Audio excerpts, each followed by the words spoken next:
you breathe purple and gold? Are you ready to hoist the colors? Now, time for the most in-depth look at the world of ECU athletics. Welcome in to Hoist the Colors with your host, Stephen Igo on 94.3 The Game.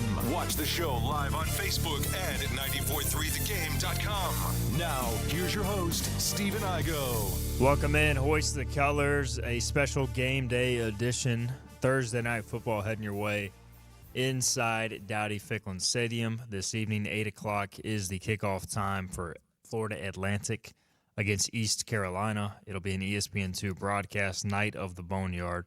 We will preview that in the hour ahead with our usual Friday guest, but he is joining us Thursday because we have a game day. We've got Bobby Harwood, who is live from his home studio, I should say. We've also got Philip Pilkington joining us producing today's program. Guys, we always go around the horn and get a check on Fridays, but with it being a Thursday game, we're going to do a game day check. Let's start with Bobby. How are we feeling about this game as it approaches tonight?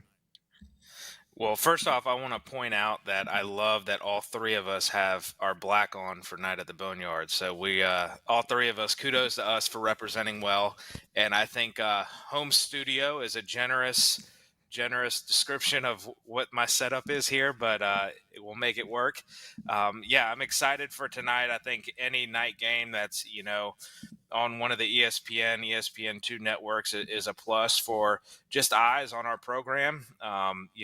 Hopefully some of these coaches who are interested in the position will be watching and at least seeing, a good atmosphere. I'm expecting the students to show out, as it was mentioned earlier in the week by, I think, Kevin Monroe. They really don't have much else to do other than go to a football game, enjoy the tailgating atmosphere, and get loud and dowdy.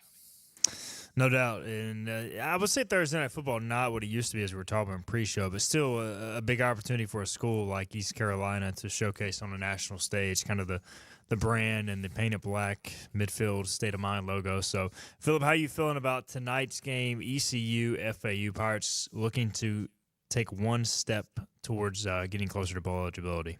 Yeah, I feel good. And another thing that would get more eyes on the product is hopefully the NFL game becomes a blowout very quickly. Maybe that will have people – I don't really care who blows out who, but that would have people flipping over to the college games. So, look, I feel pretty good. This is a team that does rely a lot on explosive plays. Kind of talked about it yesterday. I think that Blake Harrell's defense has done a pretty good job limiting those explosive plays. As bad as that Army game did go, if you watched Army's previous games, the game against UAB and the game against Air Force, which led into the game against East Carolina, they relied heavily on those, and that was something that ECU was able to stop. There was a couple against Charlotte that you don't like, but overall, if you can stop this running back, C.J. Campbell. Campbell, and limit him and contain Fancher, there's no reason that you don't stop this offense. And look, this defense is not good. They looked okay week one against Michigan State. However, I think Michigan State is a really abysmal offense, and so far they've been letting up a lot of points. As long as Caden Hauser stays in the flow of the game the way he did, gets the ball to his playmakers such as Jari Patterson in space. We saw what he can do with the ball in his hands and room to make guys miss last week. There's no reason this offense should not be able to put up a lot of points, and there's no reason this defense should not be able to get off the field very easily. This is not a team who stays ahead of the sticks, who gets 5 or 6 yards on first down. This is a team that needs those big plays to be successful. 8 o'clock will be the kickoff time tonight. We are live on YouTube, Facebook, and X. If you got a question, comment, drop it there. We'll get to it throughout the next hour. All right, we've got a purple and black chant started in the chat. Lane Smith saying purple, Robert Matthews saying black. I do love the black unis. This will be ECU's second year in a row wearing these black unis. Last year for the SMU game, they do look sharp. Chance Scott, who joins us every week, Hoist the Colors intern, he says ECU team total is a lock. FAU guys giving up 30 points a game. I don't know what the team total is set at, but I imagine upper 20s to the 30s. FAU also allowing 5.3 yards per rush, 5.9 yards per play, 410 yards per game. They are allowing their secondary is banged up. I do think if ECU executes offensively, Bobby, they'll be able to put up some points. So do you see this as a higher scoring game, low scoring game? What do you kind of envision? It's a good question. I think from the ECU perspective, I see a high-scoring game. And the reason I say that, one thing I expect from our offense is a lot of tempo. Watching the South Florida game last Friday, FAU did not do a great job handling tempo. They just struggled to get lined up. They seemed tired. I don't know if part of it is they were just getting their butt whipped on the ground game, but they just really did a poor job of lining up and executing and playing football. So I expect us to kind of take advantage of that from an offensive perspective. I've liked what I've seen out of Caton Hauser the last few appearances against Army and against Temple. I'll say second half of Army and Temple, but again, things are starting to click. The offense is starting to get some confidence, so I expect them to come out firing against FAU. What is unknown is what Fancher shows up. Cam Fancher shows up. Is he going to be an effective quarterback, making plays with his feet, extending the play, and making things happen, or is he going to be turnover prone? Is he going to be misfiring on his receivers? And then from a defensive perspective, we've really taken a step back the last few weeks, in my opinion. Do we get our feet back under us under the little shortened bye week and then come out ready to play? That will kind of determine what type of offensive production FAU performs here tonight. Yeah, I think Fancher is a big part of, hey, is this a close game, a high-scoring game? Because, against against North Texas, he played okay against UTSA, but North Texas was the game. He threw for 351 yards, and he ran for 69 more. That was like a 42-38 final. North Texas ended up winning. Now, North Texas's defense is not very good, but he graded out elite that game, followed that up with a poor performance next time out against the Roadrunners, and then, struggled in the second half against South Florida. So I don't know how much of an advantage is it for Fancher that he has played here. He's won a game here. Like, does that play in FAU's favor at all? Yeah, a little bit. Obviously the flip side is Blake Harrell has seen Cam Fancher. Now Blake Harrell saw Cam Fancher as part of a total different offense. So there's that as well. But, yeah, look, it's always an advantage to have seen someone. You think about the baseball batter having seen a pitcher, and why nowadays we don't like to let a pitcher face a guy a third time in a lineup. And so there's always advantages, but also this defense is never the same defense. They come out and show different things every week. They have exotic packages, and it's a very complex defense to learn. You talk to Joe about how high of an IQ you have to play under Blake Harrell. These guys, yes, there's talent on this team, but they even recruit sometimes high IQ guys over talent when it comes to playing in a Blake Harrell-style defense. And they're going to throw some things at him that he didn't see last time. This is not inside information that I've got. It's just something that Blake Harrell has done throughout his career when seeing a quarterback for the second time. Back before the days of the portal, we used to actually see quarterbacks, twice back-to-back years. So it is an advantage to an extent, but I think Blake Harrell knows that it's an advantage, and he will draw something up that spooks Cam. And we've seen he's actually a pretty good quarterback under pressure. But, hey, if he's on his backside, he can't throw from there. Rules of the game say if you're down by contact, the throw doesn't count.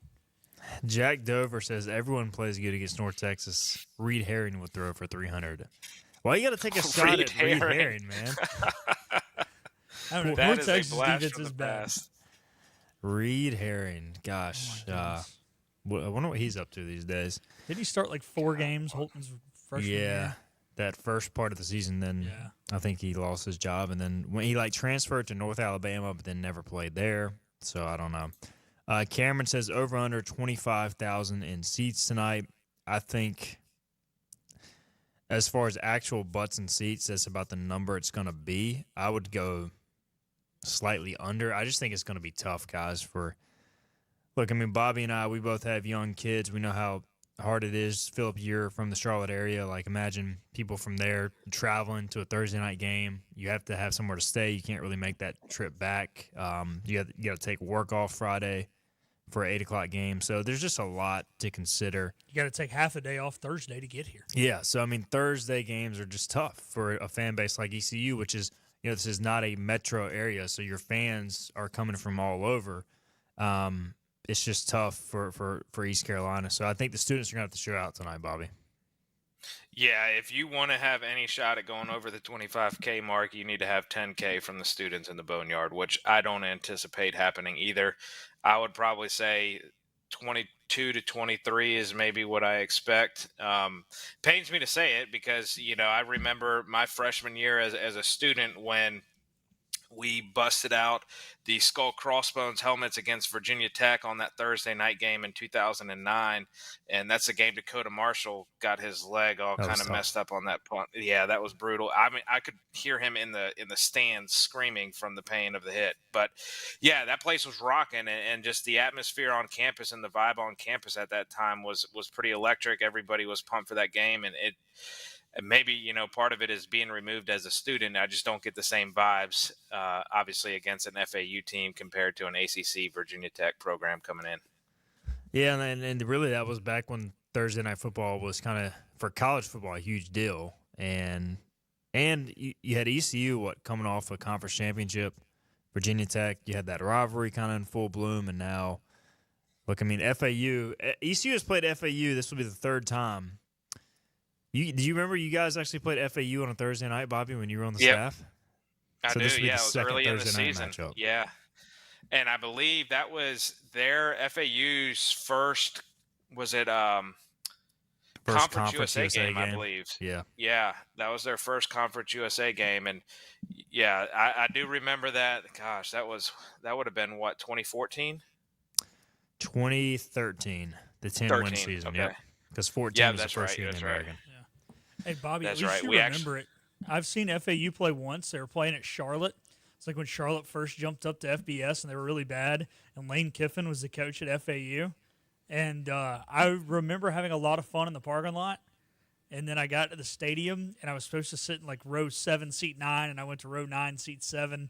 That shows you how much fun I had before, and then it ended up being about like 60. So maybe this will be a better story than what I had then with FAU winning big and me not really remembering much about the game. FAU is I just sure a hope. very nondescript team. I don't know. Yeah, I don't know, man. They just watching them on Friday night, they just still look undersized to me. You can tell it's still kind of a Conference USA roster. What's impressed me about FAU when you think about their recent history, you mentioned Lane Kiffin. They had Willie Taggart come through, and they've had Tom Herman. So they've had no shortage of big names, coaches, being in charge of their program. It's hard to get excited about FAU. I don't know if it's just I continue to look down on them as a Conference USA program. They're like, what, 5th or 6th in the pecking order in the state of Florida. It's just not a lot to get excited about. Philip yawning during the middle of talking about FAU football was hilarious. I'm sorry. I'm sorry, man. I had some coffee. That and goes with it perfectly. Yeah. That was great. Speaking of FAU football, the Owls, according to the stat guy Johnny Robertson, says have only scored 10 points in the fourth quarter in 7 games against FBS teams. They have surrendered 75 points in the fourth, so they are getting demolished. I think that goes back to Bobby's point about size. They struggle with physicality late in games. They do have speed, typical Florida team. Lane Smith adds a sit in the club level. I really think they both have hurt how our stadium looks and sounds. I guess he's talking about the Town Bank Tower and the club level. That's an interesting point. Like, I feel like in a way it should make it louder because the stadium is more enclosed. But, yeah, if you've got some of your top fans sitting inside, guys, I mean, look, I sit up there. You are very detached from the atmosphere if you are in the Town Bank Tower. Like, you don't – in a way, you almost feel like you're watching it from outside the stadium just because you're not amongst the people. I don't know. Is that a fair take, Philip? You've been up there during a game. Yeah, and trust me, when you're working, it's kind of nice because you want to be able to focus on the job you have at hand. But I will tell you, if you've never sat in a box for another sporting event, do it once because it is a cool experience. And then after you've done it once and you can say you've done it, never do it again. Half the people up there are talking. They are not watching the game. It becomes a social event. You don't have any idea. You have no feel for the crowd, for the, atmosphere. And I'm not bagging on Town Bank Tower. It's a beautiful facility, and for people that enjoy that box, it really is great. And I've been to events there that are outside of ECU athletics, and it hosts really well. But I'm just saying in general. I'm not talking about ECU athletics in general. I'm talking about sitting in a box for like a professional or high-end college sporting event. It's like the nicest game you've ever watched at home. Honestly, you don't have to cook your own food. And the food's probably better than what you can cook at home, and because Airmark does a great job with that. But other than that, man, it's Yeah, it's like watching the game at home. You don't feel like you're at the stadium at all. Yeah, I mean, It's probably. Go ahead, Bobby. Yeah, I was gonna say it's probably a better structure than the double wide in the sky. In the double wide in the sky, it just wasn't, obviously well built and put together. So you could kind of feel the atmosphere in a way, just because it wasn't as sturdy and as enclosed as what the Town Bank Tower is now. Y'all were talking about the press boxes yesterday, and it made me think of different Florida institution, but FIU was quite the interesting coaches press box. They literally had us on a folding table with a tent over top. That was our coaches press box at FIU. As we were at the very top of the concourse. We had a folding table, folding chairs, and a tent over top of us. It was very interesting setup. Building upon the press box, their conversation from yesterday. Hey, that's FAU's radio baseball setup. So there you go. Shout out to Scott Rogers, who's somewhere in town. I was working this morning, and Scott Rogers walked into the studio. So if you're around town today, you might run into Scooter. Just saying. Scooter is back. Is he back for good? Is he going to return? No, he's not. He's not. He has a rental car that he got from the RDU airport. He's not in his personal Jeep, meaning you will not know that it's Scott Rogers unless you see him outside of it because he's in a different car. Scott Rogers here just for, I guess, a day or two, and then back to Warner Robins, Georgia for Little League stuff. All right, let's get a break in. Again, Bobby Howard with us today, brought to you by Sup Dogs, 213 East 5th Street, Greenville. You guys know the deal. Multiple-time Barstool Best Bar winner. Thrilled to have them be a part of supporting our program. Definitely check out some pregame, postgame food there, Sup Dogs throughout the football season. All right, we will be back. We've got to make some game picks, and somebody has an apology to make. We will tell you about that on the other side. This is Hoist the Colors. Acre Station Meat Farm, along with Lane Angus Beef, bring you Farm to Fork Beef. Stock your freezers now with affordable beef boxes, just in time for the grilling season. Farm to Fork Beef brings quality local beef to your family. From your traditional butcher shop, Acre Station Meat Farm. Come on down to Acre Station Meat Farm and find out why we're #1 in fresh cuts and friendly service. Acre Station Meat Farm, Highway 32 North, Pinetown. Living easy is the sound of children laughing as you make memories with neighbors and friends. It's the sound of nothing at all. It's the smell of the salt air. Hear the waters against the marsh grass. See the beauty of our coast. Bow Coast, located in Beaufort, North Carolina. Southern Living's best small town. Other restaurants claim their food is fresh and fast, but are they friendly? At Moore's, you're treated like family the minute you walk into their doors. With locations in Winterville, New Bern, Swansboro, Morehead City, and Jacksonville. We've been practicing what we preach since 1945. At Moore's, our barbecue is slow cooked and smoked over real wood daily until it's so tender it's falling off the bone. Combined with our fresh chicken, cooked to order seafood, and homemade fixins, we're sure you'll agree. If it's not Moore's, it's less.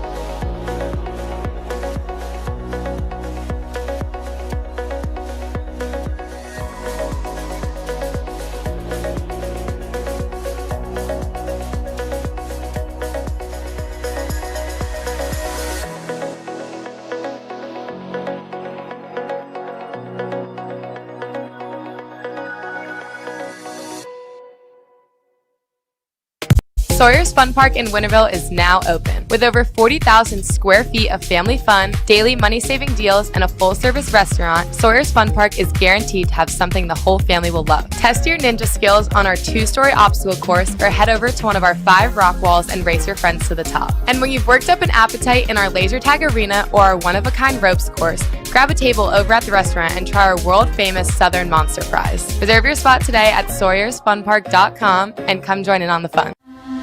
This is about you, your family, and the health of all who live in Eastern North Carolina. This is about the transformation of a health system into something more powerful and more human, about creating new ways to treat disease and keep you well.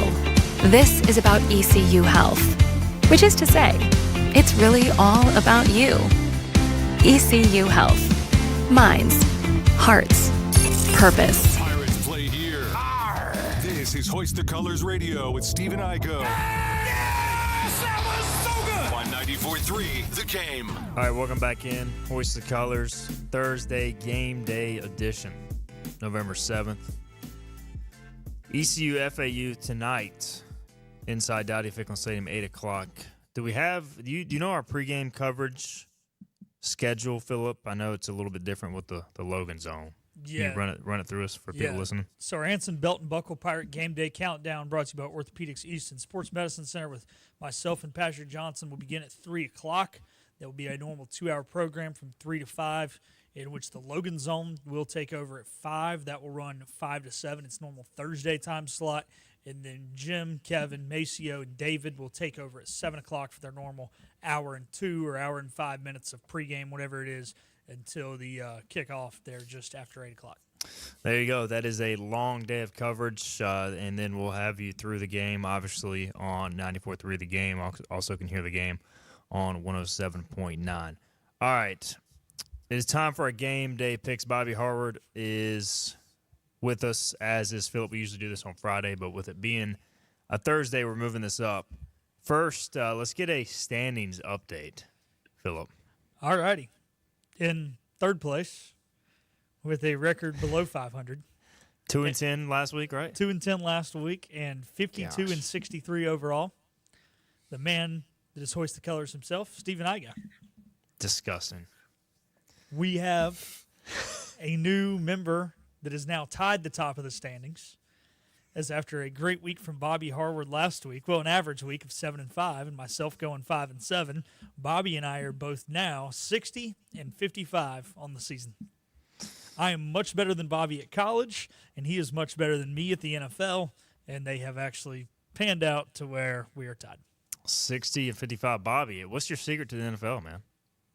You know what? It took me a few weeks to kind of get a feel for who these teams are. So that I think I'm going to blame that for my slow start. Now I have a pretty good, comfortable feel for, who teams are at this point, but just the weirdness of the NFL. Like, teams may have been pretty dominant the last 3 weeks. They're due for a letdown, and it's just going to happen. Speaking of the NFL, though, I do have some breaking news related to ECU. Keaton Mitchell is expected to be active tonight for the Thursday night game. So Keaton Mitchell seems to be back, and that is per Jeremy Fowler of ESPN. That Ravens offense, man, with Derrick Henry, Keaton, and Lamar Jackson, Zay Flowers, that is going to be an absolute problem. So we'll talk about that more in depth. We'll pick Bengals-Ravens in our next segment. I do want to, before we make our picks, I do want to issue an apology. This hurts. And, I know that you guys come to this show for expert analysis. And I consider myself a pretty good picker of games in the past. But something has happened this year to where I've just lost focus. I'd like to first apologize. If you've been telling me on some of these picks, first of all, don't ever do that, is my advice. But secondly, I am sorry. I've probably lost you a lot of money. I've lost myself a lot of money. And I do have an excuse, though. Training for a half marathon, guys, has taken me out of my game. I've been doing it since the summer. Usually I spend hours upon hours prepping for these game picks. And now I'm running for hours at a time. Can't even look at I just show up. I send these games to you guys like the night before as I'm falling asleep. And usually I'm just more on top of it. So I do have a valid excuse, but I would like to apologize to everybody out there because I'm terrible at game picks. But it ends this week. I'm running my half marathon Saturday. Once that's complete, I'm coming for you both, and I will win this year. I vow, Tim Tebow-like, nobody will work harder, try to investigate these games more in depth than I will the rest of the season. God bless. I'm glad you said Tim Tebow because that is exactly what I thought about. But the excuse is complete horse malarkey because not only could you think about those games while you're running, there is 100 podcasts available for game analysis and breakdown and team breakdowns. I'm not buying it. I don't think anything's going to change. You have to show me for me to become a believer. Hey, the last thing I want to listen to after after talking about sports is more sports. So I That's can't listen to fair. an hour-long podcast. Although I do honestly listen to nothing but podcasts while I'm running. So What are you going to listen to for 13.1 miles on Saturday? gosh, probably a podcast. Yeah. About What sports. kind of podcast do you listen to? Just random. A lot of Denver Broncos podcasts and. So it is That's sports. sports. Well, the Denver Broncos aren't talking about college bet picks. They're talking about the Broncos. NFL's where you're struggling. It is. But it changes today, guys. Are y'all ready to make some picks? Yeah, I guess. This is just, So y'all don't accept my apology? I accept your apology. I don't accept your reason. Yeah. I'm just 100% making excuses. But it is going to be my excuse because here the comeback starts today. We're making college picks first. FAU, East Carolina, 7.5-point favorites are the Pirates coming off a bye. Can they make it 2 in a row? Can they make it 2 in a row against the spread? This game kind of worries me, second game interim, but I do think with ECU being at home, national TV game, blackout, FAU coming off a short week, to me it just lines up too much in ECU's favor. I think it will be closer than the experts think, like ourselves since we're experts. And then the Pirates score a touchdown late to win by double digits. So give me the Pirates to cover. Bobby. This is what gets me in trouble with ECU is because I watched their opponents like the week before in prep for the show, and I see how bad they are. And I am blinded by my purple sunglasses for how bad ECU can be at times. I say all that to say I'm still taking the Pirates. I think they win by 2 scores at least. I am with you. I think it's going to be an offensive shootout the first half. I think our defense steps up. We make adjustments in the second half. Blake Harrell does a great job there. And then was it Johnny Robinson that had our statistics about Florida Atlantic's poor fourth quarter play? I'm taking his statistics. Analytics don't lie. Numbers don't lie. Give me the Pirates. I wanted to pick the Pirates until Igo brought up all the stuff that's in our favor. And, it usually seems like we always lose those games. National TV, we lose. Thursday night games seems like we always lose. Blackout games seems like we always lose. But now, Pirates are up 3 late. They score a touchdown to put it away. 38-28. East Carolina covers. All right, the game or one of the games of Saturday that everybody will be watching along with another SEC game is Georgia at Ole Miss. Now, in the preseason, this was seen as a potential, one of the games of the year. And I guess it still could be. Ole Miss, if they win, could put itself right back in the playoff mix. Georgia is a 2.5-point favorite in Oxford. And, part of me wants to take the Lane train here because I feel like this is a game he has circled and prepared for. But I'm just going to go with the better team. Give me Georgia to win on the road. Bobby? I'm going with the Lane train. I think, I don't know. I know Georgia's done a pretty good job the last few weeks taking care of business. Quarterback play still scares me there. I am not a Carson Beck believer, and I think it's going to bite them on the road in Oxford, Mississippi. So give me the Rebels. Yeah, this is tough because Jackson Dart, you're not even bringing up how good he has been on top of the fact that Carson Beck's not phenomenal. But gut feeling here, don't pick against the Dogs. They got the better team. Give me Georgia. Ole Miss coming off a 63-point game, too, so at Arkansas. So, they're humming and ready to go, and that place will be jumping. Should be a fun game. All right, Colorado, they're back, guys. Colorado is back on the pick'em sheet. They are now ranked 20th in America. They are 3.5-point favorites at Texas Tech, which just had a massive win at Iowa State. I do not like the fact that Texas Tech is coming off a big win. You guys know, although it doesn't matter because I'm terrible at picks, that I am a big bounce-back guy. I usually fade teams coming off a big win, but one thing I do also do is fade Deion Sanders. So, look, I got to give Prime his flowers. They have been great this year. They have, outside of that Nebraska game, they have actually lost me quite a bit of money, but they will win me some money on Saturday because Texas Tech is going to win and cover this 3.5. Bob? You got some sort of affinity for Deion Sanders to constantly put him on the pick'em sheet. I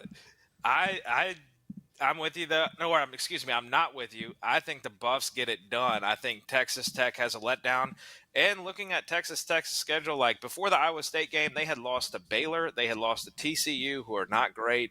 None of their wins are overly impressive. I do think if you love offensive football, though, this is going to be the game to see, because I do think each team will probably put up 40-plus points. So give me the Buffs.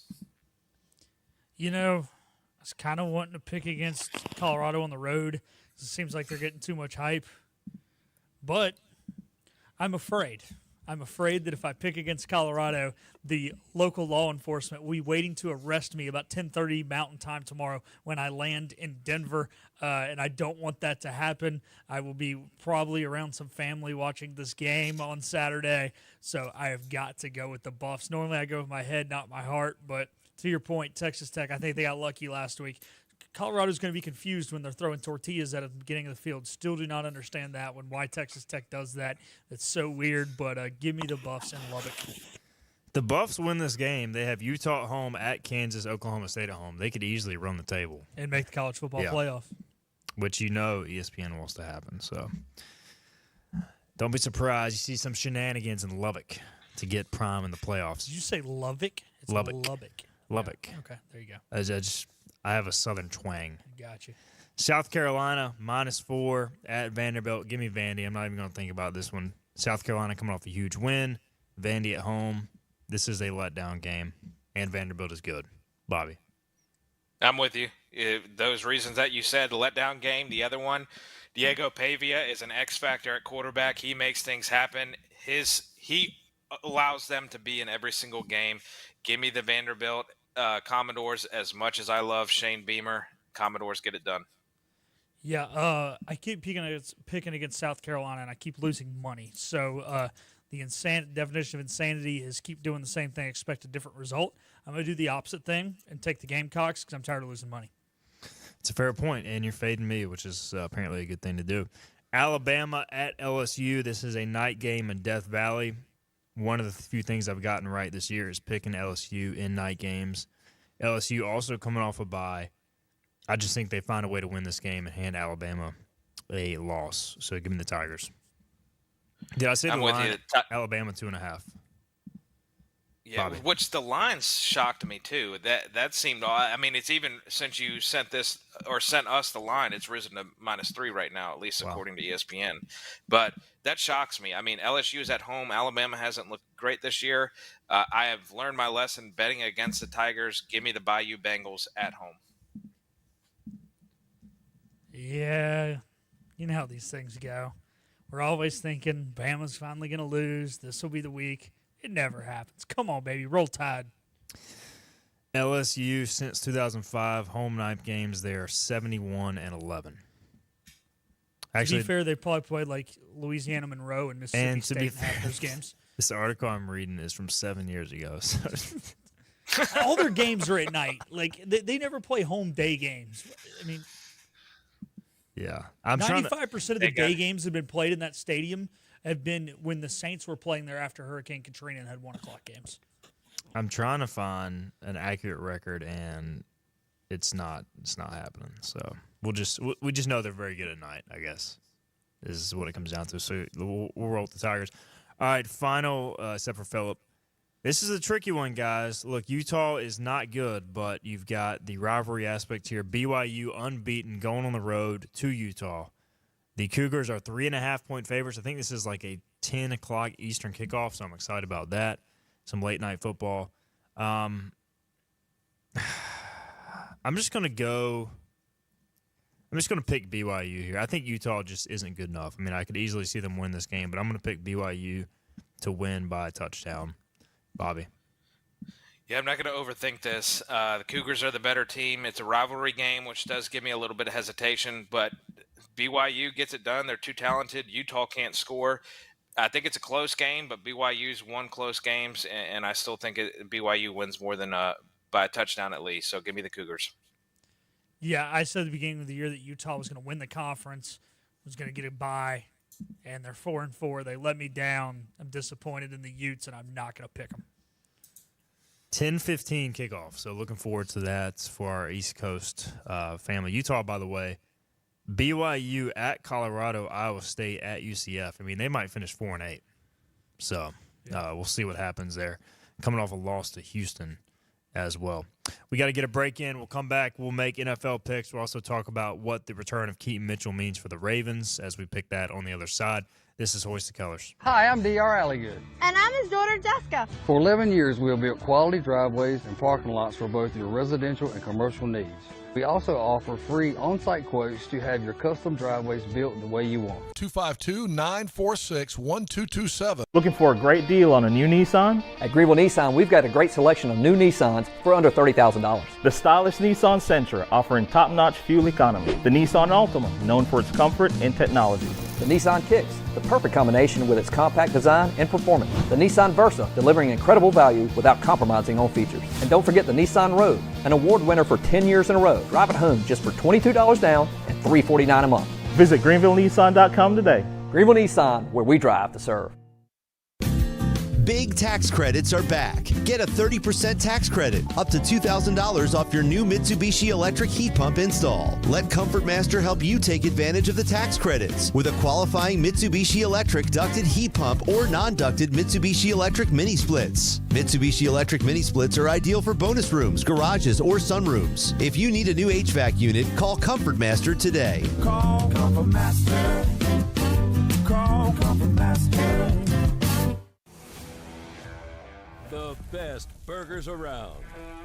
Everyone loves a thick, juicy, and fresh burger.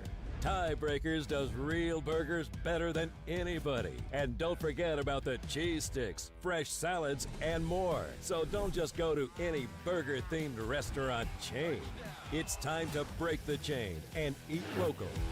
Tiebreakers, burgers and sports at its best. Go Pirates! Arrgh! You know what the problem is with standard belts? Usually you have to choose between too tight or the opposite, too loose. But with Anson Belt and Buckle, you don't have to choose. We got rid of the holes and instead have a track system designed for micro adjustability.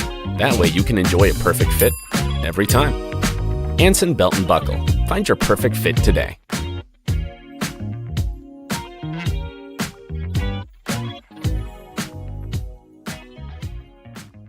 Hi, I'm D.R. Alligood. And I'm his daughter, Jessica. For 11 years, we have built quality driveways and parking lots for both your residential and commercial needs. We also offer free on-site quotes to have your custom driveways built the way you want. 252-946-1227. Your confidence makes everything look good. You see the world in vivid color, not black and white. Swing through your neighborhood Fantastic Sam's Cut in Color. And let our experienced stylists take you from everyday to extraordinary. Fantastic Sam's hair salons are locally owned and operated. Our full-service salons are conveniently located in Goldsboro, Kinston, Greenville, New Bern, Jacksonville, and Calabash. Stop in today at Fantastic Sam's, where the possibilities are endless. Climb aboard as we set sail and hoist the colors. Back to the show with Steve and I go on 94.3 The Game. Welcome back in. Hoist the Colors here on this Thursday, November 7th. It is a game day. ECU football hosting Florida Atlantic tonight. 8 o'clock kickoff on ESPN2. We've got Bobby Harward, our usual Friday guest, joining us Thursday. He's brought to you by Sup Dogs today. We've got Philip Pilkington also.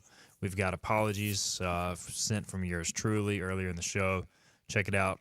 Hoist the Colors is archived on Spotify, Apple Podcasts, and YouTube, X, and Facebook. All right, let's make some NFL picks, guys. So Keaton Mitchell is back. The Ravens are 6-point favorites. Before we pick the game tonight, I mean, are the Ravens the Super Bowl favorite? I guess the Chiefs are, but like Baltimore, their offense at this point, Lamar Jackson, they just have so much talent. If they're healthy, Bobby, I don't see anybody being favored to beat them in the playoffs, except maybe the Chiefs. Yeah, I mean, the Chiefs are going to give them a run for their money for sure, but I view the Ravens as the better football team. I think Philip said it at the beginning of the year, and I think he was exactly right. He said they're going to start out slow, and then they're going to turn into the Super Bowl representative for the AFC. I mean, that offense is too high-powered. We knew it was going to be dynamic when they brought in Derrick Henry, and it's probably even more dynamic than we even expected. So it's a well-oiled machine right now at this point. If they can get the defense right, they're going to be as close to unstoppable in the playoffs as you can be, because in the playoff it comes down to running the football and playing defense, and we already know they can run the football. That is the thing. Their pass defense has been, I think, one amongst the worst in the NFL. But they're also getting up on teams so much. I think that's part of the reason why. Philip, I'll let you can add anything to this as we pick this game. Ravens 6-point favorites over the Bengals tonight. This will be going on concurrently to the ECU game along with App and Coastal. You know, the Bengals, as I look at their schedule, they score points. They don't really stop anybody. The first time these two teams played back on October 6th, the Ravens won in overtime 41-38. Look, I could easily see the Ravens walking away and win this game by 20 points, but I just feel like with a divisional rivalry game, the Bengals still needing a win. They're going to play hard. So give me the Bengals to cover the 6. I don't feel great about it on the road, but I'm gonna go with them. Say the Ravens win by a small score. We'll start with Bobby. Yeah, based upon Steven's previous NFL picks, I'm going to automatically go the Ravens here. I'm with you, though. I do think the divisional games with the NFL, they can get really, really weird. I just think with it being a Thursday night game, they're equally as weird, and the Bengals are not going to be able to stop them offensively. So give me the Ravens to cover 6. I say that hesitantly. Yeah, it is a little weird. However, the Ravens were also at home net last week, so no travel between their Sunday game and this game. Also, look, I've seen Cincinnati play a few times this year, once in person, and their defense does not make any in-game adjustments. They almost lost to the Panthers. Obviously, their offense is what won them that football game because they didn't know how to make defensive adjustments. They're not going to do it now. They let 41 points the last time these two teams played. Baltimore is just going to score too many points and probably win this one by 10-14. Good analysis from both of you, and that's why you'll probably make this pick correct. I just didn't have enough time to research this game, guys. I was running this morning. Here we go again. Giants at Panthers. Look, I know the Panthers stink. Munich, Giants first. It's not in Carolina. Oh, okay. That's my bad. This is how least little I care about this game. Also didn't have time to research this game, clearly. Giants 6.5-point favorites over the Panthers. Look, the Panthers are bad, but the Giants should not be 6.5-point favorites against anyone. Give me the Panthers to cover. Bobby. Again, I'm going to go opposite of you and your NFL picks. Here's my thing. These are 2-7 football teams. They're not good. But the Giants' defense is not bad by any means. Dexter Lawrence has been playing like a man possessed. The Panthers' run game is what they have going for them offensively. And then it's the Brian Burns revenge game. I think he's going to want to get after the Panthers a little bit as well. From the Panthers, I just don't see them scoring to keep it within a touchdown. That's my hesitation. I think that the Giants are too good. My other thing is people have been taking a dump on Daniel Jones this year. He's not playing bad football, and he can make things happen with his legs. And Tyrone Tracy's coming into his own there in the run game. Give me the Giants. Germany, London, whatever games are always tough to pick. You just don't know how well teams are going to travel. I do know the Panthers flew out today, which is a little later than what teams fly out. The whole team, except for Jim Zoki, obviously flew out today as he's going to take his own flight tomorrow. Or no, wait, maybe the whole team's flying out tomorrow. Yeah, because they're flying out really late, so they're actually flying out tomorrow. That's what it is, yeah, which could hurt them. However, I have not picked the Panthers straight up all year. I have picked them against the spread. I am saying that for the first time in my pick'em pool, I am picking them straight up to win the game, so they will definitely cover the plus 6.5. Give me the Panthers. Steelers are at the Commanders. The Commanders are a 3-point favorite. This is one of the games of the week. And just because I know that you want to pick the Commanders too, Bobby, I am also going to pick the Commanders just to see if you will still fade me. Give me Washington at home, man. I just think that they are a better football team. I know Pittsburgh's defense is really good, but if I have a chance to take the better football team at home and lay 3 points, I want to do that. Give me Washington. Thank you. I don't know if I should be saying thank you or not for you picking the Commanders, but I'm with you. The Steelers defense is what scares me. I don't think they're very good offensively. Commanders defense has started to come into their own here the last few weeks. Marshawn Lattimore addition at the trade deadline. We'll see if he plays or not, but that adds you a freaking elite corner who can really take out one guy, and you're playing against 10. The other thing I like, I don't know if you all have seen it or not, but the Commanders are handing out burgundy towels at the game because they know Steeler fans are going to come with their towels, and it's going to be burgundy and gold throughout the stadium. So that's playing chess, not checkers. From a marketing standpoint, take notes, ECU. Give me the Commanders with the points.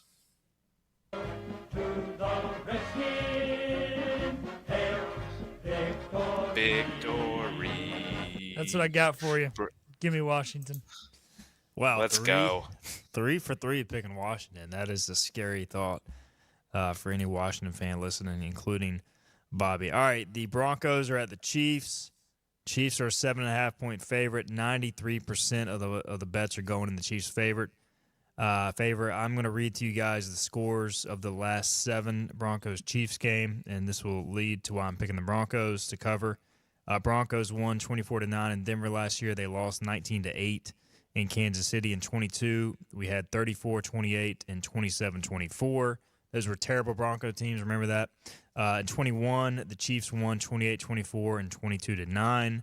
And then in 2020, the Chiefs won 22-16. So, look, the Broncos are not very good compared to the Chiefs, but they typically play the Chiefs well, even in Arrowhead. So give me Denver to cover 7.5. Bobby. Yeah, I'm going Denver even before you read those scores. It's a divisional game, kind of a little bit like we mentioned with the Bengals and the Ravens. I still think that the Chiefs winning by 2 scores is a lot. I think the Broncos defense is good enough to keep it close throughout the game. And I expect, a decent showing from Bo Nix. So give me the Broncos. Kansas City has the best defense that they've had with Patrick Mahomes so far in his tenure. And they're going to throw some things at the rookie quarterback he's not ready for. Denver's offense will struggle. Kansas City wins it by 2 scores. That is the thing that scares me. I could see this being like a 20-10 game. Yeah, I'm thinking 20-10, 24-10, something like that. I do have to say, Bo Nix, like last week, if anybody didn't watch the game, the score looked incredibly lopsided. But Denver's offense actually moved the ball. They just went 1 of 5 on 4th downs. Bo Nix is still trending up. So I am encouraged as a Broncos trending up fan. as your best wide receiver. You don't have anybody else That who is can the catch problem. The ball. He has no talent around him. So that is an issue. Jets are a 1-point favorite at the Cardinals. The Cardinals are the weirdest team in the NFL, guys. I have no idea what to pick here. Just give me the Jets. No. Give me the Cardinals. Bobby. There you go. I was about to say, I don't get America's infatuation with the Jets. It just makes zero sense. They're a bad football team. They've proven they're a bad football team. So why are they favored on the road in Arizona? A team that just beat the Bears 29-9, beat the Dolphins and beat the Chargers, beat the Niners a week or two before that. Like, they're not terrible. They're playing good football right now. Give me the Cardinals. I think the Cardinals are the most average team in the NFL. I really do. And I think the Jets are below average. That's all I got. And it's in Arizona. So, yeah, they're the better team. Yeah, that's a weird part of me is like the Jets are just going to win this game just because the Cardinals randomly lose some of these games. But if you look at their schedule, they're actually a pretty decent team, very average. The other game of the week, along with Commanders-Steelers, is Lions-Texans. Lions are a 3.5-point favorite on the road, coming off a win in Green Bay. Back-to-back road games. I'm probably going to pay for this, but part of me feels like I know the Texans are beat up, but we have not gotten a C.J. Stroud game yet, and maybe we won't get one, but I think it happens. And I think the Texans either lose by a field goal or win outright. So I'm going with Texans. Bobby. Yeah, the Texans have lost 2 of their last 3, and they had an embarrassing performance in New York last week. The Lions are probably my favorite team to watch in the NFL right now, second to the Commanders. I love everything about them, from Dan Campbell, Ben Johnson's offense, the things Aaron Glenn does defensively, but I think Houston gets it done at home this week and surprises the NFL. I don't know if C.J. Stroud has a blow-up game, but he keeps them in the game, keeps it close. Give me the Texans. Yeah, especially with the Lions with Houston getting 3.5 here. I think even if they lose it, it's probably by a field goal. Look, Lions, big emotional win last week. It was the first outdoor game they had played all year. It was cold. It was raining. From what I understand, it was pretty miserable, according to my mom, who I talked to last night. It was at the game. Yeah, everybody's telling them how good they are, and everybody's telling Houston how bad they are. If Houston wants to keep pace in this AFC, they've got to win this game, and they've been pretty good at home. They've beaten Buffalo at home. Yes, that was a little more of a healthy team, but yeah, I've picked against them too many times at home to come back to bite me. Not going to make the same mistake again. Give me Houston. All right, let's get our break in. Our final break. We'll come back. We'll talk about the NASCAR championship to wrap up the show. This is Hoist the Colors. Get ready to switch and save at Greenville Toyota. Switch out of that old ride and save a new RAV4s, $329 a month. Or test drive the redesigned 2025 Camry, all with our advantage. It's time to switch and save at Greenville Toyota. Storm season is approaching. North Carolina weather can damage your roof, and before long, a small leak can turn into a big problem. Your home is one of your biggest investments, so protect it with Wells Home Improvements. We work with all insurance companies for a hassle-free roof installation experience. Call us today and get 10% off your roof installation when you mention this commercial. 252-227-8403 or visit us online at wellshomeimprovements.com. Wells Home Improvements. Local, honest, dependable.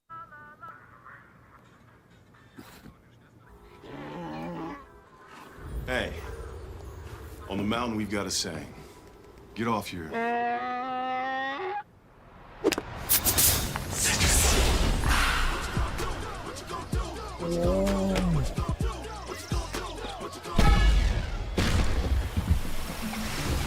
Show off. Mountain Dew. Sawyer's Fun Park in Winterville is now open. With over 40,000 square feet of family fun, daily money-saving deals, and a full-service restaurant, Sawyer's Fun Park is guaranteed to have something the whole family will love. Test your ninja skills on our 2-story obstacle course or head over to one of our 5 rock walls and race your friends to the top. And when you've worked up an appetite in our laser tag arena or our one-of-a-kind ropes course, grab a table over at the restaurant and try our world-famous Southern Monster Fries. Reserve your spot today at SawyersFunPark.com and come join in on the fun. The best burgers around. Everyone loves a thick, juicy, and fresh burger. Tiebreakers does real burgers better than anybody. And don't forget about the cheese sticks, fresh salads, and more. So don't just go to any burger-themed restaurant chain. It's time to break the chain and eat local. Tiebreakers, burgers and sports at its best. Everybody loves tiebreakers. Other restaurants claim their food is fresh and fast, but are they friendly? At Moore's, you're treated like family the minute you walk into their doors. With locations in Winterville, New Bern, Swansboro, Morehead City, and Jacksonville. We've been practicing what we preach since 1945. At Moore's, our barbecue is slow cooked and smoked over real wood daily until it's so tender it's falling off the bone. Combined with our fresh chicken, cooked-to-order seafood, and homemade fixins, we're sure you'll agree. If it's not Moore's, it's less. It's time to switch out that old ride and save on a new Toyota. Switch out your current vehicle and get cash on the spot. Then save on a new Corolla for just $229 a month or a Highlander for only $400. Back to Hoist the Colors with Steve and Igo. Drink up me, Ozzy Yo-Ho. On 94.3 The Game. All right, welcome back in. Final few minutes here on Hoist the Colors. It's a game day preview, but we can't not talk NASCAR because technically speaking, look, I'm not a huge NASCAR guy, but I did pick Ryan Blaney at the beginning of the year to follow. We've got the Championship 4. He's in it. We also have Tyler Reddick. We've got William Byron, who Philip is a fan of, and then Joey Logano, who Bobby is a fan of. So we will go around the horn here. NASCAR Championship race, Phoenix on Sunday. How nervous are you, Philip? Right now, because I've been so busy and haven't really thought about it the last few days, not much. Now that we're back talking about it, on a scale of 1 to 10, about a 15, and that'll probably be about a 20 come Sunday morning. Bobby, are you invested in Sunday's race, or are you more invested in NFL at this point? I am more invested in the NFL, so I'll be honest. I keep track of the results for NASCAR just to see how Joey Logano and Ryan Blaney do. As you mentioned, Logano is my guy, but I am a big Team Penske fan. So I was checking the start time. The 3 o'clock start is about perfect to end that 1 o'clock window and then be able to switch over to NASCAR. Philip, are you going to – I know you're traveling this weekend. You're going to be able to watch the race? Yeah, so I actually talked them into booking a late enough flight that the flight will take off after the race ends. So, and also United does have live television with the race being on NBC. I should be able to get it anyways. They were trying to schedule a morning flight on like Frontier, and I was like, well, Frontier doesn't have TV, and I'm not missing this race. So Blaney won it last year. He's trying to go back-to-back. Philip was telling me Jimmy Johnson the last to do it. And Byron and Logano kind of got in with some, I don't want to say shady business, but you could argue they don't deserve to be in due to what happened. But they're in. Tyler Reddick, maybe the most deserving, Philip, going into this thing? For sure, yeah. I would say so. Do you think he gets it done? Who do you think gets it done? I do. He's been the best all year. I know Larson's probably been a little better, but Larson's not here, and Reddick has won stages. Reddick has ran up front. Even when some guys were hitting their summer slumps, he seemed to be the best. So I'm going to go Reddick. 3 o'clock start. Whoever finishes the highest amongst those four will win the championship in NASCAR. All right, we are out of time. Bobby, appreciate you as always, man. Will you be in Dowdy-Ficklin tonight?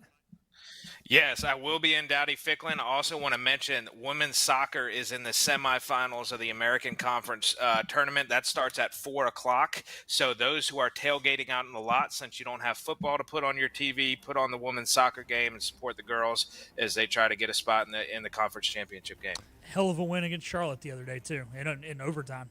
Huge win. Also, shout out women's basketball. Got a win last night to open their season. All right, we'll be back tomorrow at 12 noon with our reaction show with Joe Sampson, and also Dom will be producing. We'll talk to you then. This has been Hoist the Colors with your host, Stephen Igo. Tune in weekdays at noon for all things ECU sports. Get a recap of the show at 943thegame.com, on Twitter, Facebook, or anywhere you get your podcasts. We're back tomorrow with more of